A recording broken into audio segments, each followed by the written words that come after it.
الحمد لمن قدر خيرا وخبالا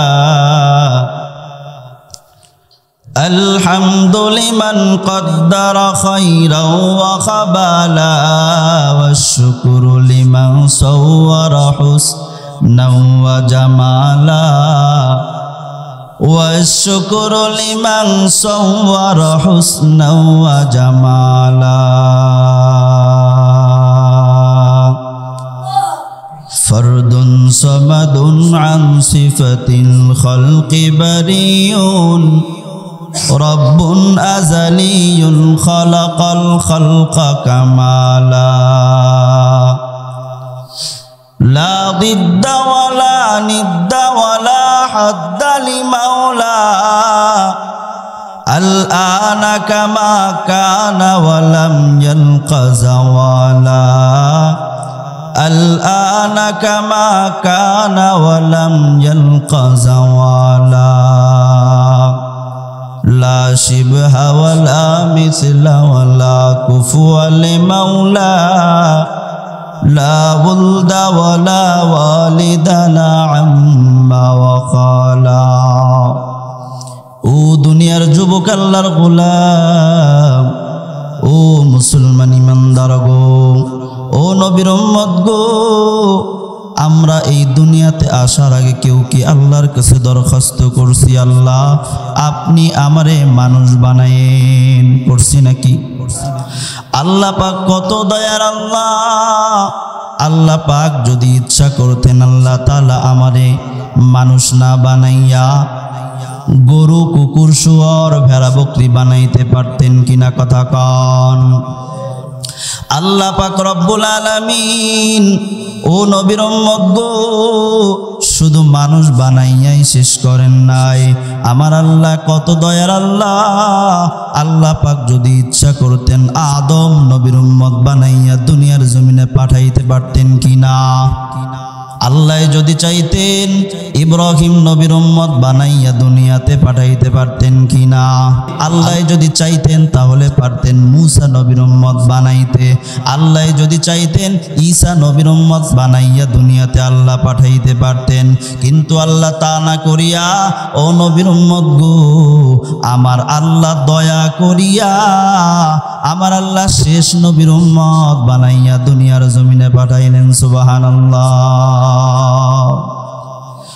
ও নবীর উম্মত গো শুধু শেষ নবীর উম্মত বানাইয়াই শেষ করেন নাই আমার আল্লাহ তাআলা এমন এক নবীর উম্মত বানাইয়া দুনিয়ার জমিনে পাঠাইলেন আমার নবী বলেন দুনিয়ার মধ্যে যত নবী এসেছেন যত উম্মত এসেছেন কিয়ামতের ময়দান যখন কায়েম হয়ে যাবে কোন নবী আমার আগে জান্নাতে যাইতে পারবে না সুবহানাল্লাহ আবার কোন নবীর উম্মত আমি মুহাম্মদ সাল্লাল্লাহু আলাইহি ওয়াসাল্লামের উম্মতের আগে জান্নাতে যাইতে পারবে না সুবহানাল্লাহ আমার আল্লাহ কত মায়ার আল্লাহ আল্লাহ পাক দয়া করিয়া এমন নবীর উম্মত আল্লাহ তাআলা আমাদেরকে বানাইলেন যেই নবীর আগে কোন নবী জান্নাতে যাইতে পারবে না যেই নবীর উম্মতের আগে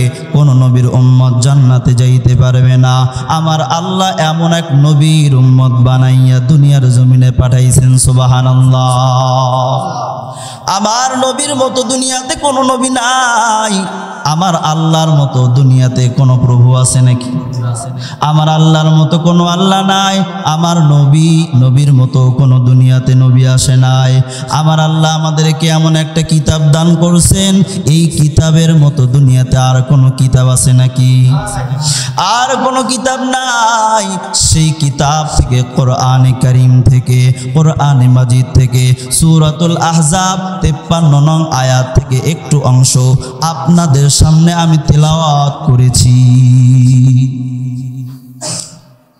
বয়ান হবে একটা বিষয় ও নবীর উম্মত গো পর্দা নিয়ে আলোচনা করার জন্য চিন্তা করছি আল্লাহ পাক যদি তৌফিক দান করেন।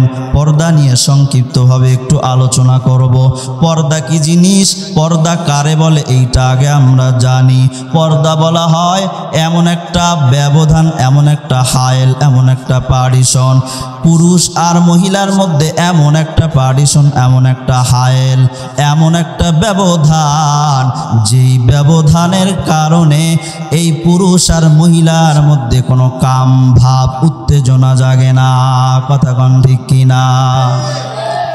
এখন আমি বুঝি বোরকা পরলে কি পর্দা হয়?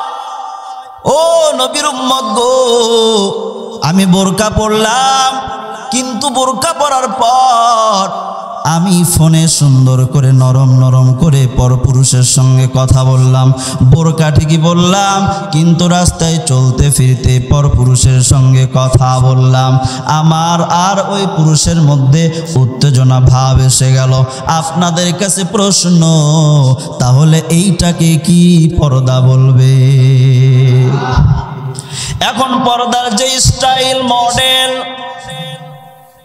ও নবীর উম্মত গো, পর্দা যত ফ্যাশন বের হয়ে গেছে, এত ফ্যাশন, এত ফ্যাশন, পর্দা পরে এইটা কখনো পর্দা হয় না এমন বোরকা নেমে গেছে। ও জানতেছে আমি পর্দা করলাম, ও জানতেছে আমি বোরকা বললাম, আমি পর্দা করলাম, কিন্তু আসলে এটা পর্দা নয়। কোন জিনিসের নাম পর্দা? আল্লাহর নবী বলেন এমন ঢিলা ঢালা পোশাক পরতে হবে, যেই ঢিলা ঢালা পোশাকের কারণে, যেই ঢিলা ঢালা পোশাক পরলে একজন আর অপরজনের মধ্যে কোনো আকর্ষণ থাকবে না। কিন্তু রাস্তা দিয়ে দেখবেন যেই বোরকাগুলো পরা হয় এর মধ্যে আকর্ষণ আছে না নাই? আছে না নাই? মা বোনরা বোরকা কিনতে যায়, দেখে সিনেমা হলে যেই নায়িকেরা কত সুন্দর মডেলিং ফ্যাশন বোরকাগুলো পরে, ওইটা ছাড়া কেনে না যেইটা টাইট ফিটিং বেশি ভালো হয়, এইটা কেনা। কথা বলেন ঠিক কিনা? বাবাই বলে মা এই যে এত সুন্দর বোরকা নাও, এইটা নাও, এইটা ঢিলা ঢালা দেখা যায়, মেয়ে ওইটা নিবা না? না, ওই যে দেখা যায়, ও যে নায়িকাদের ছবি দেখেছে, ও যে নাটক দেখেছে, ও যে ভারতের নাটকগুলো দেখেছে, ওর মধ্যে ওই নায়িকা যেমন ভাবে বোরকা পরে চলছে ওই রকম বোরকা পরে এও চলবে। কথা কোন ঠিক কিনা?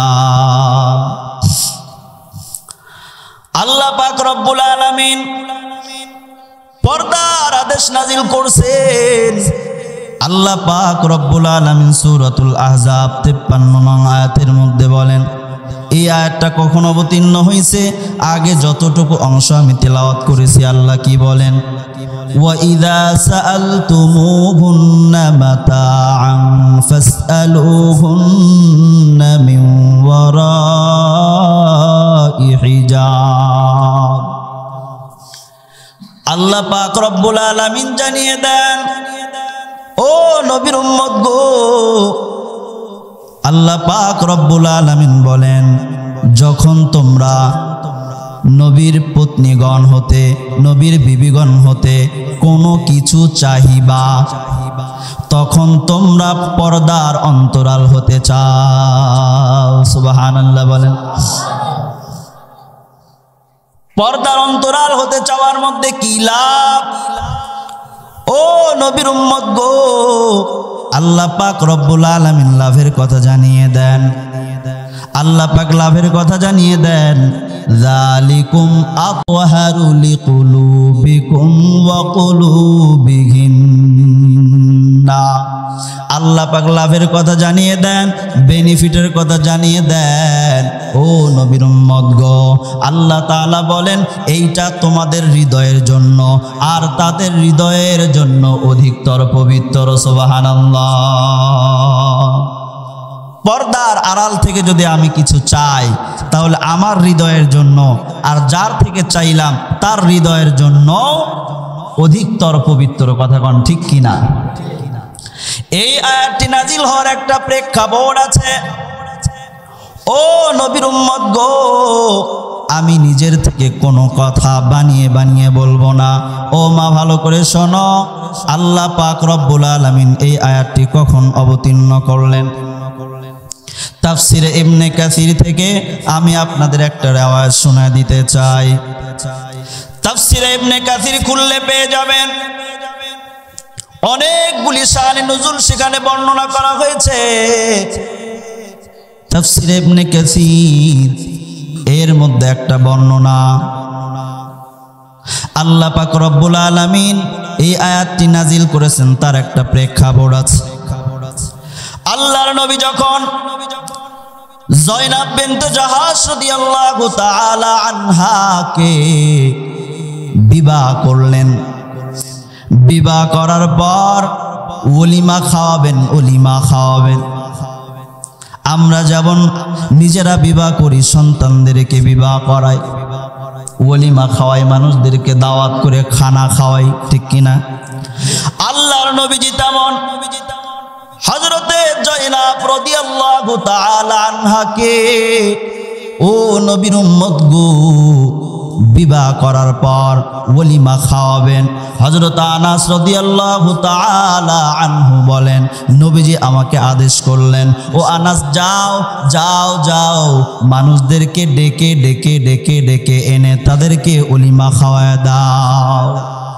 হযরত আনাস রাদিয়াল্লাহু তাআলা আনহু ডাক দিয়ে বলেন, আমি বের হয়ে চলে গেলাম, মানুষদেরকে দাওয়াত করা শুরু করলাম, আর মানুষেরা এসে এসে নবীর ঘরে প্রবেশ করে এখান থেকে খানা খেয়ে তারপরে বের হতে লাগলো। এরকম ভাবে দাওয়াত দেওয়া যখন শেষ, ও নবীর উম্মত গো, যখন মানুষেরা দাওয়াত খাওয়া শেষ হয়ে গেছে, আস্তে আস্তে করে চলে গেল। আল্লাহর নবীজিকে যখন হযরত আনাস রাদিয়াল্লাহু তাআলা আনহু জানায়া দিলেন দাওয়াত দেওয়া শেষ, খাওয়ানো শেষ, আল্লাহর নবীজি বললেন, আনাস যাও, দস্তরখানাটা উঠে নাও। হযরত আনাস রাদিয়াল্লাহু তাআলা আনহু বলেন, দাওয়াত খাওয়ার পর সবাই চলে গেল, কিন্তু তিনজন ব্যক্তি নবীর ঘরের মধ্যে কথাবার্তায় লিপ্ত হয়ে গেল, গল্প গুজবে লিপ্ত হয়ে গেল, তারা আর বের হয় না। আল্লাহর নবীজি, ও নবীর উম্মত গো, আল্লাহর নবীজি, তারা ঘরের মধ্যে থাকাটা তেনার উপর একটু কষ্টকর হয়ে গেল। নবীজি কষ্ট মনে করে এবার বাহিরে বের হয়ে গেলেন। হযরত আয়েশা সিদ্দিকা রাদিয়াল্লাহু তাআলা আনহার ঘরে গেলেন, সালাম দিলেন। আয়েশা সিদ্দিকা রাদিয়াল্লাহু তাআলা আনহা উত্তর করলেন। হযরত আয়েশা সিদ্দিকা রাদিয়াল্লাহু তাআলা আনহা আমার নবীজিকে প্রশ্ন করলেন, নতুন মেহমান কেমন পাইলেন? এইবার নবীজি উত্তর করলেন, এরকম করে প্রত্যেকটা বিবির ঘরে ঘরে চলে গেলেন। নবীজি চাচ্ছেন ঘরের মধ্যে যারা খানা খাওয়ার পর গল্প গুজবে লিপ্ত আছে তারা যেন বের হয়ে যায়, কারণ তাদের থাকাটা নবীর জন্য কষ্টকর হচ্ছে। ও নবীর উম্মত গো, আল্লাহর নবী প্রত্যেকটা বিবির ঘরে ঘরে ঘরে ঘরে গিয়ে গিয়ে ঘুরে পরে যখন নিজের ঘরের প্রবেশ করলেন, প্রবেশ করে দেখেন ওই তিনজন ব্যক্তি গল্প গুজবের মধ্যে লিপ্ত আছে।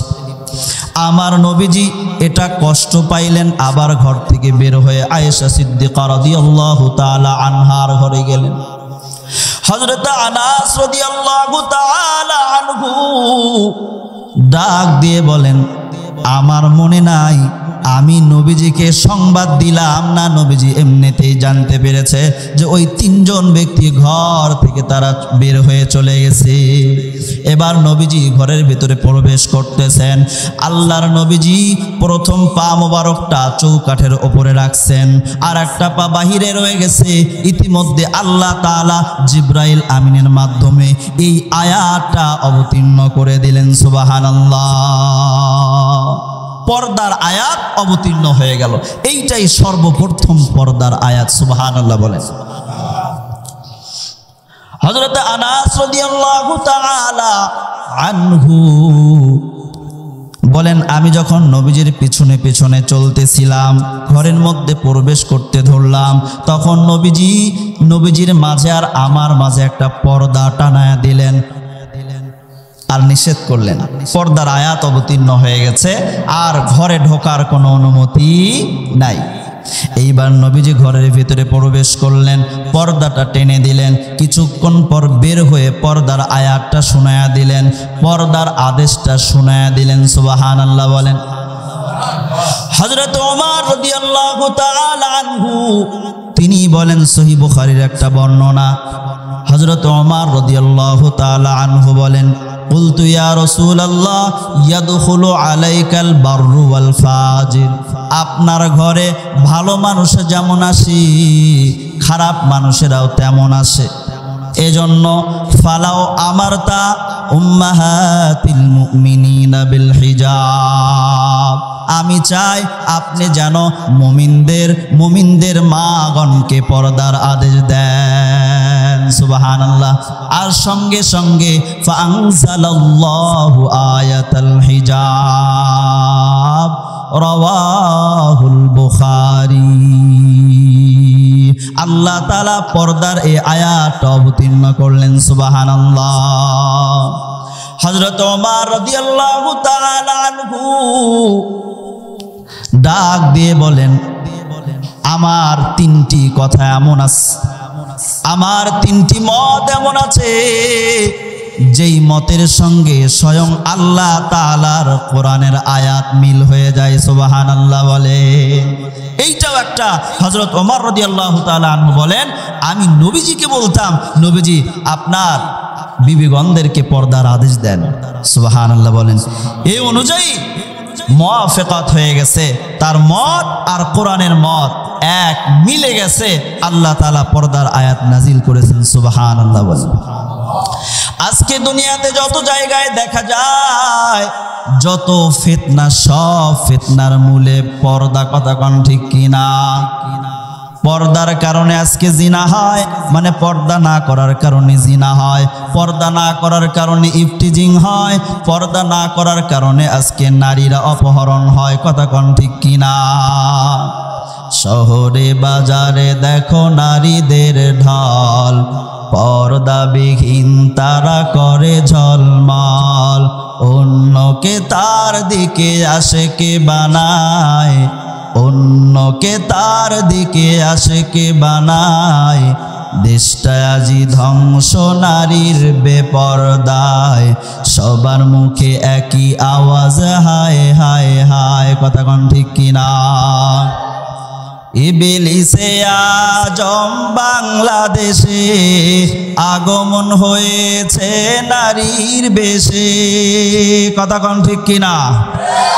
দলে দলে নিয়া নারী মেলা মিলায়, পার্কে বসিয়া ওরা মেলা মিলায়, সবার মুখে একই আওয়াজ হায় হায় হায়। কথা কোন ঠিক কিনা? ও আল্লাহ রে, আল্লাহ রে, কোন দুনিয়ায় পাঠাইলা আমারে, বর্তমানের মাইয়া পোলার দেখো কি কারবার,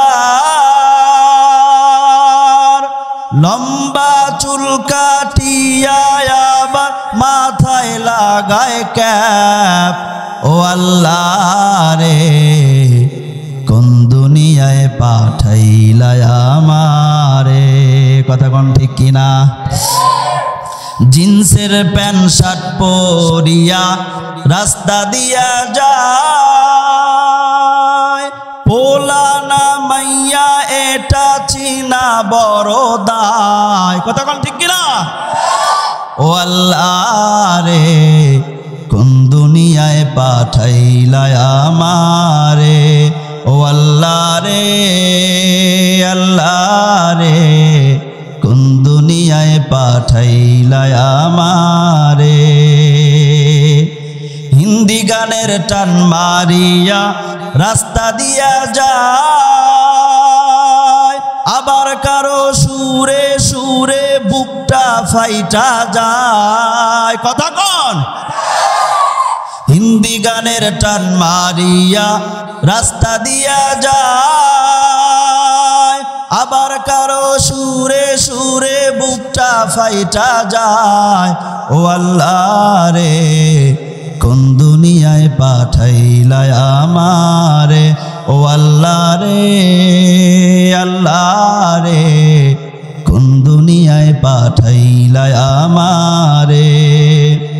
বর্তমানের মাইয়া পোলা দেখো কি কারবার, মগা পিছে মগি সামনে হুন্ডারি ড্রাইভার। কথা কন। বর্তমানের মাইয়া পোলার দেখো কি কারবার, মগা পিছে মগি সামনে হুন্ডারি ড্রাইভার। ও আল্লাহ রে কোন দুনিয়ায় পাঠাইলাই আমারে, ও আল্লাহ রে আল্লাহ রে কোন দুনিয়ায় পাঠাইলাই আমারে। কথা কন ঠিক কিনা?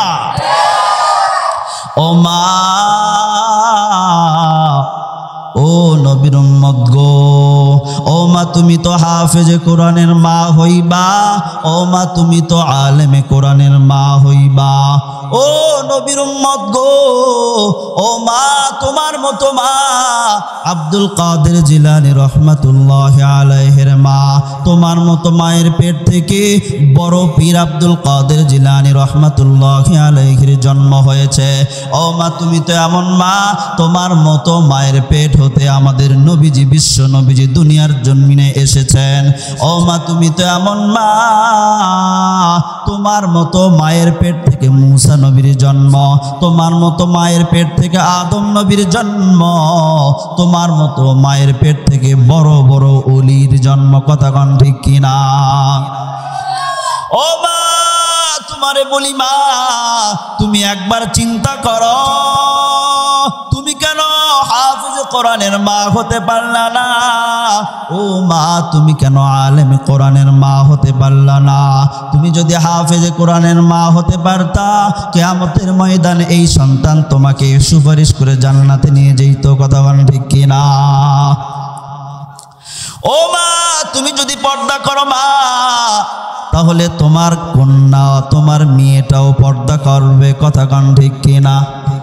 মা যদি ভালো হয় তার সন্তানও কিন্তু ভালো হয়, বাবাই যদি ভালো হয় তার সন্তানও কিন্তু ভালো হয়, শিক্ষক যদি ভালো হয় তার ছাত্রও কিন্তু ভালো হয়, পীর যদি ভালো হয় তার মুরিদও কিন্তু ভালো হয়। কথা কন ঠিক কিনা? ও নবীর উম্মত গো, দেখবেন ও মা তোমার মতো কত মা নামাজি অভাব নাই, তোমার মতো কত মা পর্দা করে অভাব নাই, তোমার মতো কত মা পর্দা করে নামাজ পড়ে বাড়ির কাজ করে অভাব নাই। ও মা তুমি কেন নামাজ পড়ো না? ও মা তুমি কেন পর্দা করো না? মা তুমি কি বলতে চাও তোমার স্বামী ফিরাউনের মতো দাজ্জাল? তোমার স্বামী ফিরাউনের মতো জালেম? তোমার স্বামী না না, ও মা ফিরাউনের মতো জালেম, তার স্ত্রীও কিন্তু আসিয়া আল্লাহরে কখনো বলে নাই। কথা কন ঠিক কিনা? ও নবীর উম্মত আল্লাহর গোলাম, আল্লাহ পাক রব্বুল আলামিন আমাদেরকে পর্দার আদেশ দান করছেন। নামাজ পড়া যেমন ফরজ, পর্দা করাও তেমন। একটা ফরজ যদি আমরা না মানি, আমাদের থেকে যদি ফরজ ছুটে যায়, কবিরা গুনাহ হবে। একটা কবিরা গুনার কারণে ৭,০০০ বছর জাহান্নাম খাটতে হবে। নাউজুবিল্লাহ। ও মা তুমি যদি নামাজি হও, তোমার কোলের সন্তানটাও কিন্তু নামাজি হবে। কথা কন ঠিক কিনা? দেখবেন বাড়িতে যাদের মা যাদের দাদিরা নামাজ আদায় করে, যেই মা নামাজ পড়ে ওই মায়ের সন্তান, ছোট সন্তান, ওই সন্তান যখন দেখে মা নামাজে দাঁড়িয়ে গেছে, ওই ছোট সন্তান কিছু বুঝে না, ওই ছোট সন্তানটাও কিন্তু যায় নামাজে দাঁড়িয়ে যায়। ওই মা যখন রুকুতে যায় ওই ছোট সন্তানটাও কিন্তু রুকুতে যায়। ওই মা যখন সিজদায় যায় ওই ছোট সন্তানটাও কিন্তু সিজদায় যায়। ওই ছোট সন্তান দেখে মায়ের মুখটা নড়ে, এই ছোট সন্তানটাও কিন্তু মায়ের দেখে দেখে মুখটা নাড়ায়। আমার আল্লাহর কুদরতি অন্তরে জোশ উঠে যায়। আল্লাহ তাআলা ফেরেশতাকে বলেন, ও ফেরেশতা, ওই সন্তানটা কি করে? ফেরেশতা বলে, ওর মা যা করে ওই সন্তানটাও তাই করে। বলে, ওর মা কি বলে? বলে, ওর মা বলে সুবহান রাব্বিয়াল আলা। সুবহানাল্লাহ বলেন। আল্লাহ বলেন, ফেরেশতা রে তুমি লেখো ওই সন্তানটাও বলে সুবহান রাব্বিয়াল আলা। এর জানে কয় ওই সন্তানের মা বাবার আমল নামায় লিখে দাও। সুবহানাল্লাহ বলে। ও মা, তোমরা যদি ভালো হও, তোমরা যদি 5 ওয়াক্ত নামাজিওয়ালা হও, তোমরা যদি পর্দা মানো, তাহলে কিন্তু তোমাদের সন্তানেরাও 5 ওয়াক্ত নামাজিওয়ালা হবে, তোমার সন্তানেরাও কিন্তু পর্দাওয়ালা হবে। তুমি তোমার সন্তানরে বুঝাইবা, তোমার স্বামীরে বুঝাইবা, স্বামী গো নামাজ পড়বা, নামাজের সময় সময় স্বামীদেরকে তাকিদ করবা। তুমি যদি ভালো হও, নামাজি হও, তোমার কারণে তোমার স্বামী নামাজি হতে পারে। কথা কোন ঠিক কিনা?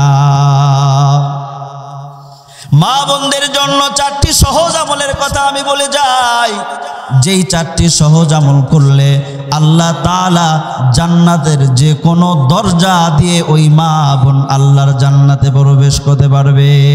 সুবহানাল্লাহ। আল্লাহ সুবহানাহু ওয়া তাআলা বলেন, ওয়াকারনা ফি বুয়ুতিকুন্না ওয়ালা তাবাররাজনা তাবাররুজাল জাহিলিয়াতিল উলা। আমার আল্লাহ তাআলা বলেন, মা বোনরা কোথায় থাকবে?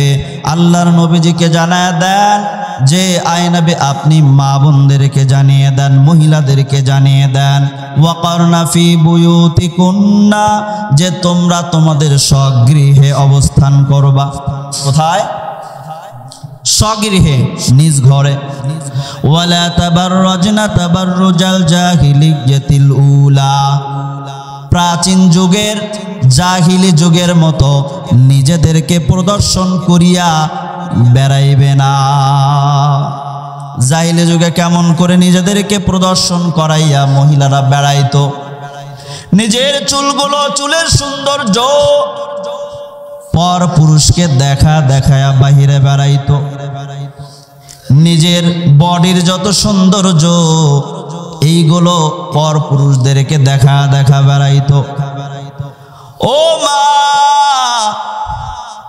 তোমরা যদি তোমাদের মাথার চুলগুলো খুলাইয়া, মাথার চুলগুলো বের করে পর পুরুষদেরকে এই সৌন্দর্য দেখা বাহিরে বেড়াও, তোমাদের শরীরের যত সৌন্দর্য এইটা দেখা যদি তোমরা বাহিরে বেড়াও, তাহলে তোমাদের কেমন শাস্তি একটা ঘটনা বলার মাধ্যমে আমি একটু বুঝাইয়া দিতে চাই। রাজি আছেন নাকি?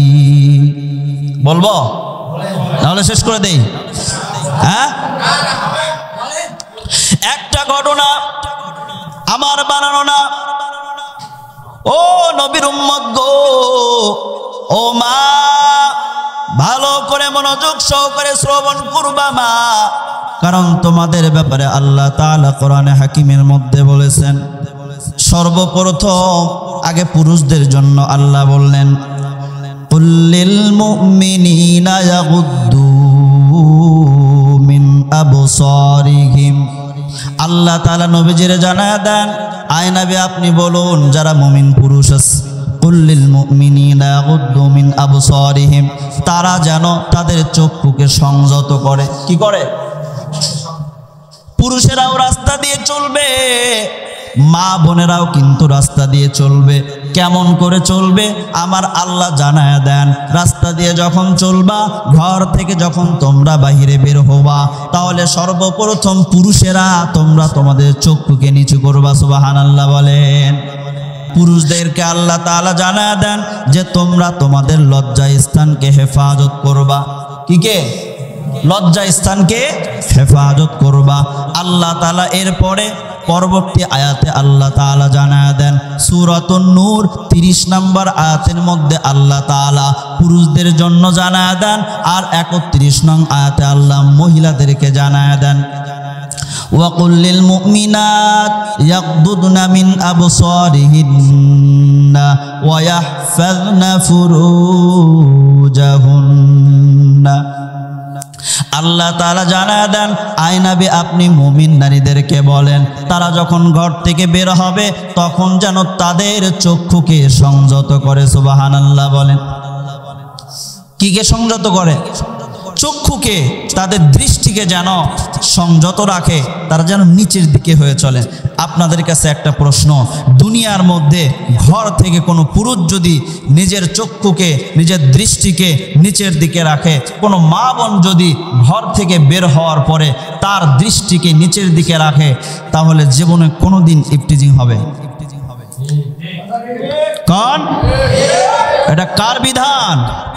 আল্লাহর বিধান। আল্লাহর বিধান যদি, আল্লাহর কোরআনের আদেশ যদি, আল্লাহর কোরআনের বিধান যদি এই সারা পৃথিবীর জমিনে কায়েম হতো, ইনশাআল্লাহ জিনা আর হতো না। কথা কোন ঠিক কিনা? ইফতিজিং আর হতো না। কথা কোন ঠিক কিনা? এরপরে আল্লাহ জানায় দেন মা বোনরা যেন, মুমিন নারীরা যেন তাদের লজ্জা স্থানকে হেফাজত করে।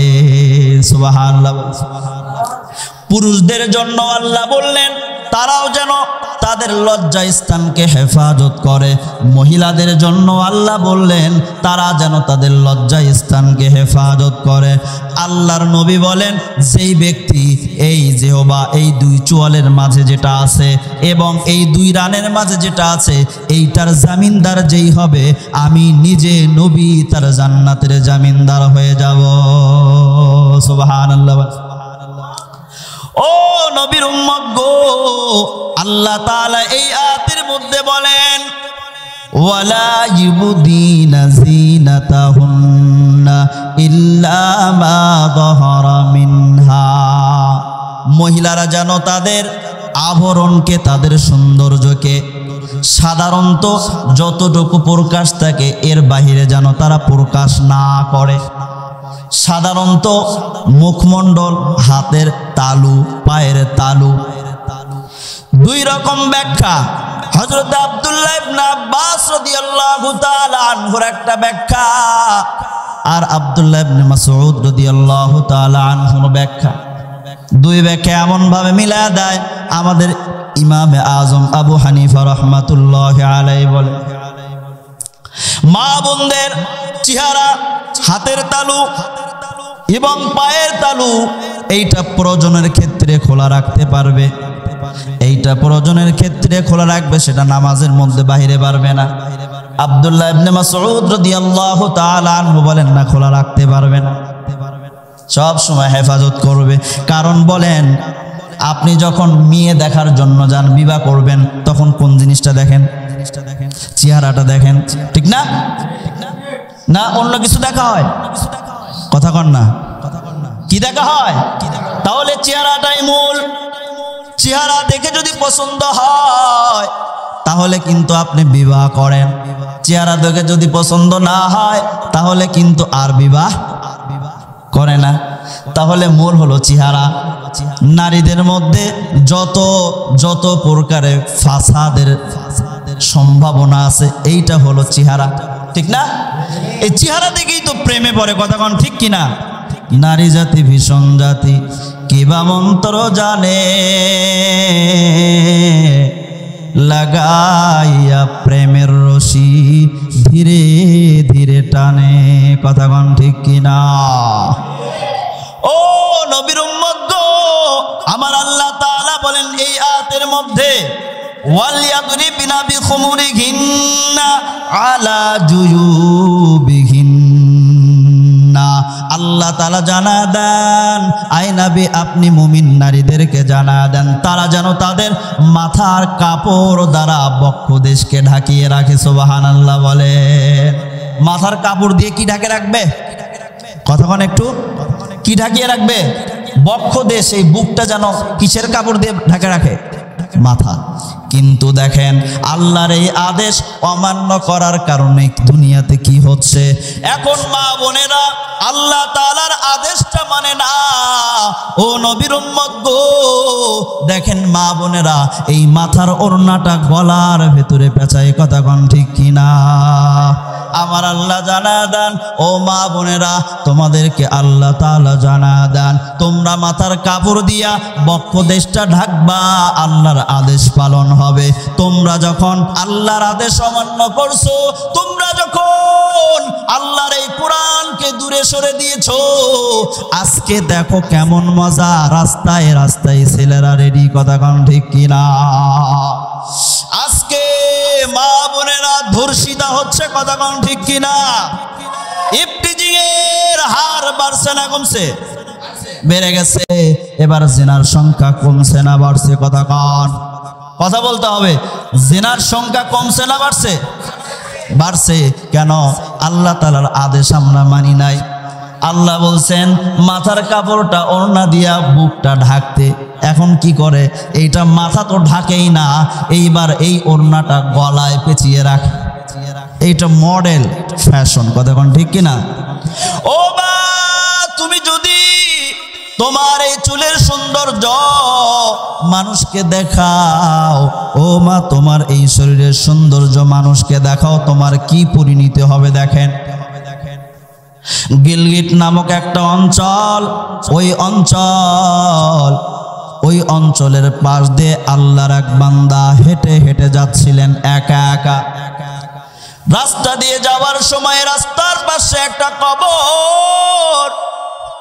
ও নবীর উম্মত গো, আল্লাহর ওই বান্দা কবরের পাশ দিয়ে যাচ্ছেন, ওই কবর থেকে আওয়াজ ভেসে আসতেছে, আমাকে বের করো আমি বেঁচে আছি, আমাকে বের করো আমি বেঁচে আছি।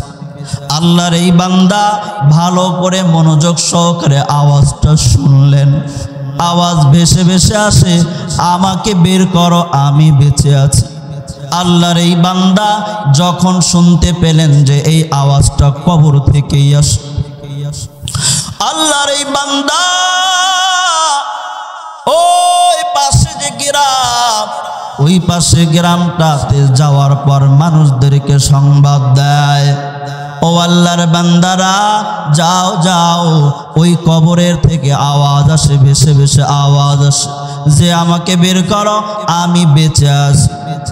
এবার মানুষেরা সবাই যখন আস্তে আস্তে করে কবরের পাশে আসা শুরু করলো, এসে দেখে সবাই শুনতে পায় কবর থেকে আওয়াজ ভেসে আসে, আমাকে বের করো আমি বেঁচে আছি।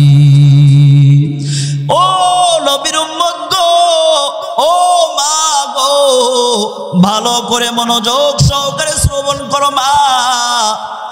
এইবার সমস্ত মানুষেরা এইবার ইমাম সাহেবের কাছে যায় মাসআলা জানার জন্য। ইমাম সাহেব হুজুর আমাদেরকে মাসআলা দেন, এই কবরটা খনন করে মাইয়াতকে বের করা যাবে কিনা? ইমাম সাহেব মাসআলা দিলেন, হ্যাঁ বের করা যাবে, যাও। এইবার গ্রামের মানুষেরা, মহল্লার মানুষেরা সবাই মিলে গিয়ে ওই কবরটা খনন করা শুরু করলো। কবর খনন করতে করতে মাটিগুলো যখন সরানো হয়ে গেল, এইবার ওপর থেকে যেগুলো বাঁশ আছে, খাড়াল আছে, এইগুলো যখন উঠানো হলো, দেখা গেল ওই কবরের মধ্যে একজন উলঙ্গ নারী বসে রয়েছে। ও মাগো,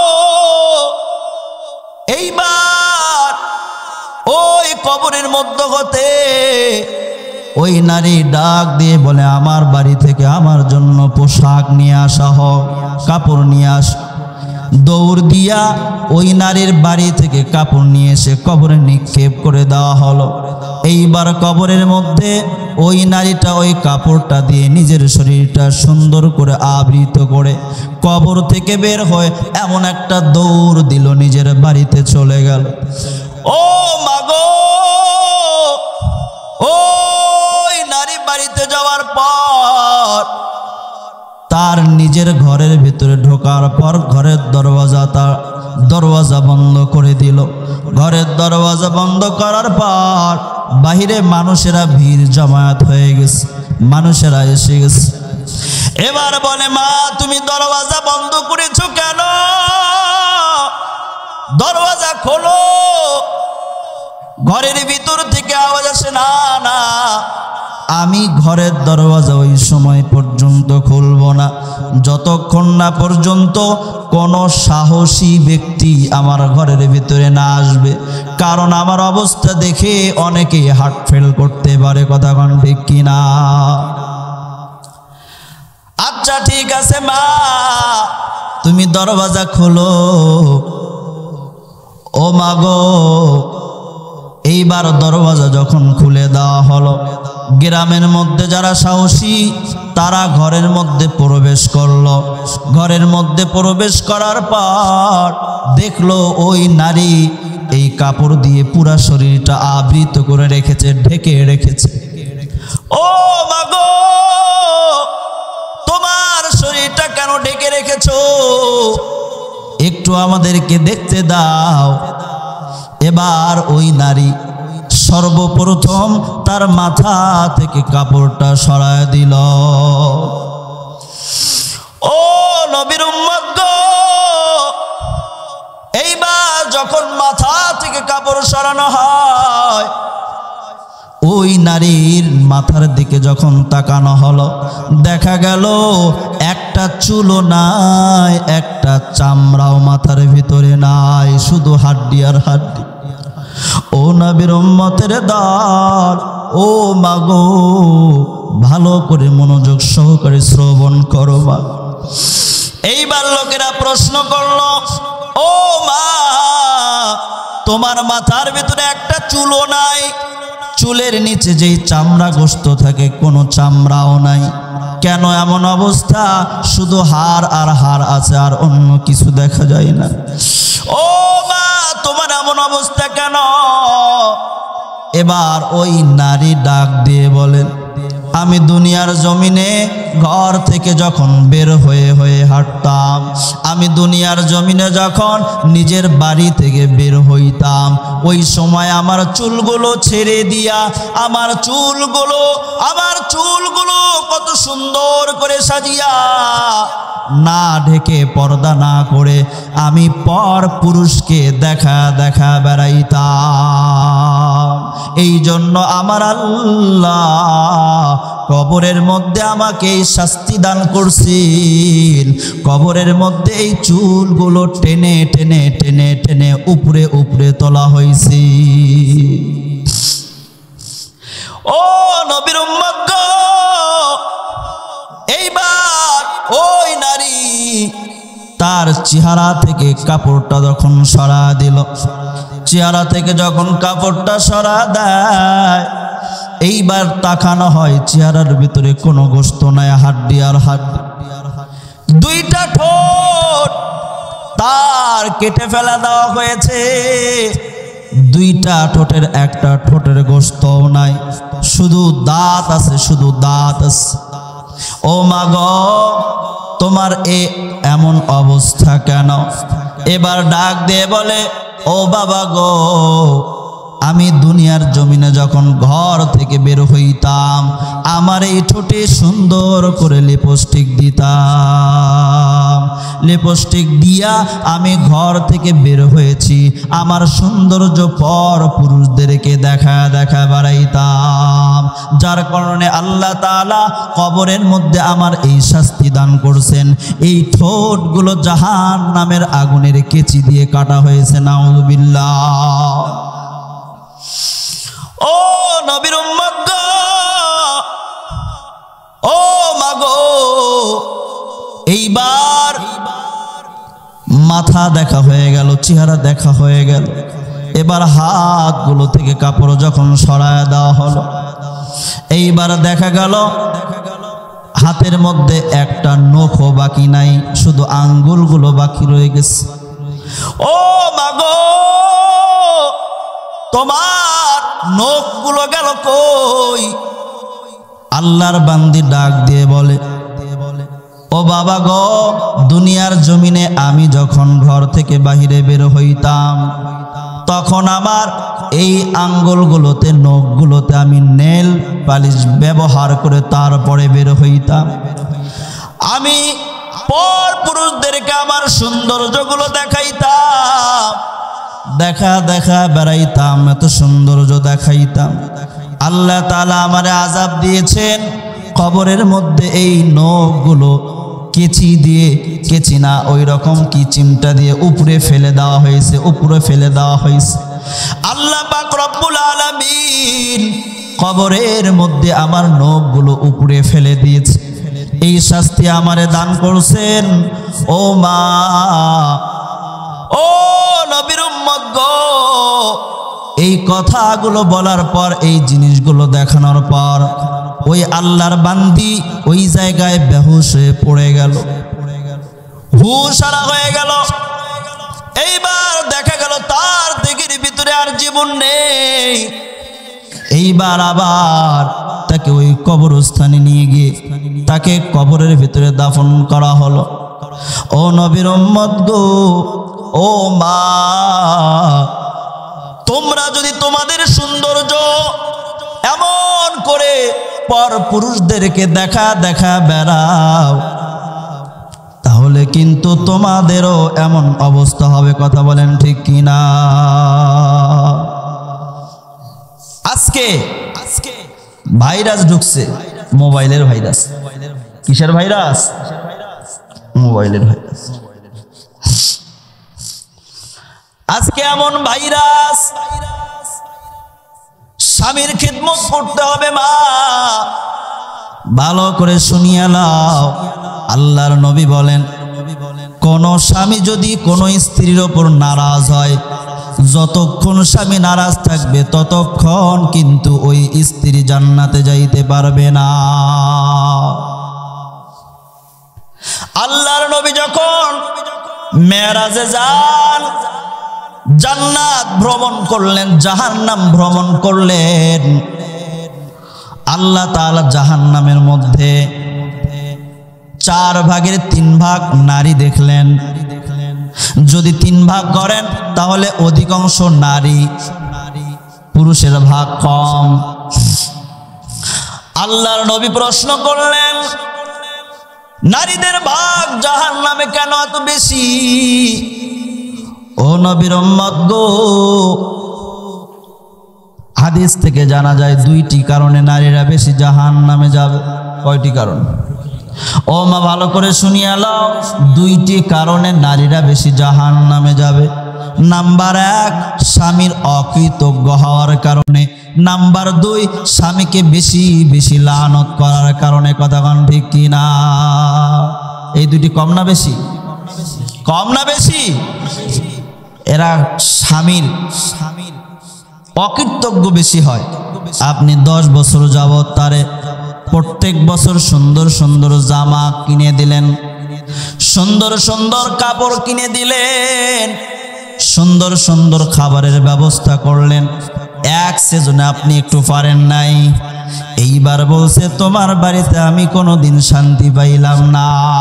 ও মা, তোমরা যদি এমন কথা বলো তাহলে তোমাদের জন্য আল্লাহর জাহান্নাম অজীব হয়ে যাবে। কথা কোন ঠিক কিনা? স্বামী অল্প একটু যদি কিছু করে, সাথে সাথে লানত, তোমার এইটা হবে, তোমার সেইটা হবে। আছে না নাই? আপনাদের এইদিকে মনে হয় নাই? হ্যাঁ, এদিকেও আছে। ভাইরাস তাহলে ঢুকে গেছে। এইবার স্বামীর খিদমত করো মা। ও মা, স্বামীর খিদমত যদি না করতে পারো, স্বামী যদি তোমার ওপর অসন্তুষ্ট হয়ে যায়, তাহলে তুমি কিন্তু আল্লাহর জান্নাতে যাইতে পারবা না। আল্লাহর নবী বলেন, ও ও আমার ফাতেমা রে, স্বামীকে সন্তুষ্টি করো। স্বামীকে যদি সন্তুষ্টি না করো তাহলে কিন্তু জান্নাতে যাইতে পারবা না। কথা কোন ঠিক কিনা? এই জন্য মা, স্বামী বাহির থেকে কাজ করে বাড়িতে এসেছে, স্বামী চায় বিবি আমার এক গ্লাস পানি দাও, বলে টিউবওয়েলে আছে এনে খাও, বলে ভাত দাও, বলে ওই তো পাতিলে আছে বেড়ে খাও, বলে তরকারি কয় ফ্রিজে আছে গরম করে খাও, ঠিক কিনা?